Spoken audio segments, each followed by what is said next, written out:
ঘরের ছেলে ফিরেছে ঘরে। সান্তোস থেকে চলে যাওয়া ছেলেটা আবারও ফিরছে নিজের ঘরেই। আল হিলাল থেকে কোন ক্লাবে যাবেন নেইমার, চলুন দেখে আসি। শীতকালে নেইমার জুনিয়রকে নিয়ে শুরু হয়েছে গুঞ্জন, এবার নাকি ঘরের ছেলে ফিরে যাচ্ছেন নিজের ঘরেই। ইউরোপীয় ফুটবল ছেড়ে সৌদি ফুটবলে 1.5 বছর কাটিয়েছেন নেইমার জুনিয়র। দীর্ঘ 1.5 বছর পরে সৌদি প্রো লিগ ছাড়তে যাচ্ছেন তিনি। নেইমার জুনিয়র এখন ব্রাজিলে ফেরার পথে। সৌদি ক্লাব আল হিলাল ছেড়ে নাকি ব্রাজিলের ক্লাব সান্তোসে যোগ দিতে চাচ্ছেন তিনি। 2023 সালের আগস্টে সৌদি প্রো লিগে ইতিহাসের সর্বোচ্চ দামি ফুটবলার হিসেবে আল হিলালে যোগ দিয়েছেন নেইমার জুনিয়র। কিন্তু সৌদি আরবের সময়টা ভালো কাটেনি ব্রাজিলিয়ান তারকার। ইনজুরির কারণে মাঠের বাইরে থাকতে হয়েছে বেশিরভাগ সময়ই। 1.5 বছরের বেশি সময় ধরে ক্লাবটির হয়ে চুক্তিবদ্ধ থাকলেও খেলেছেন মাত্র 60টি ম্যাচ।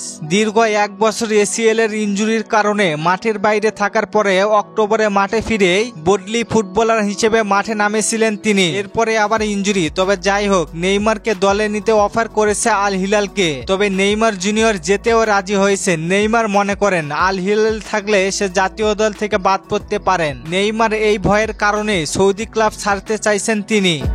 ব্রাজিলের সংবাদ মাধ্যম গ্লোবোর মতে এখনো সমঝোতায় পৌঁছাতে পারেনি আল হিলাল ও নেইমারের স্টাফরা। আল হিলাল নেইমারের সাথে চুক্তি বাতিল করতে রাজি, তবে শর্ত হলো নেইমার জানুয়ারি থেকে জুন পর্যন্ত আল হিলাল থেকে 65 মিলিয়ন ইউরোর বেতন পেত, সেটা ছেড়ে দিতে হবে নেইমারকে। আল হিলাল আরও একটি শর্ত দিয়েছে, তা হলো নেইমারকে সান্তোসের দলে ফেরাতে হলে নেইমারকে কেনা বাবদ অর্থ প্রদান করতে হবে, মানে টাকার বিনিময়ে দলে ফেরাতে হবে নেইমারকে। নেইমার সম্পূর্ণ 65 মিলিয়ন বেতন ছাড়তে চান না এবং নেইমার চান অন্তত অর্ধেক বেতন তাকে প্রদান করা হোক। আপনাদের মতে নেইমার সান্তোসে গেলে কেমন হয় জানিয়ে দিন কমেন্ট করে। আর আপনাদের কমেন্টগুলো দেখে আসি।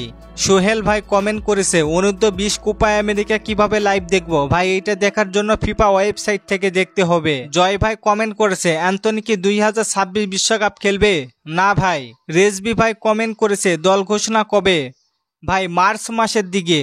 হাসমত ভাই কমেন্ট করেছে, নির্বাচন কবে? ভাই 2026 সালের দিকে। আরাফাত ভাই কমেন্ট করেছে, ক্যাসমিরো কি জাতীয় দলে ডাক পাবে? জি ভাই, সম্ভাবনা রয়েছে। ধন্যবাদ সবাইকে কমেন্ট করার জন্য। আর আপনাদের নতুন কোনো প্রশ্ন থাকলে কমেন্ট করতে পারেন, পরবর্তী ভিডিওতে রিপ্লাই করব। ধন্যবাদ।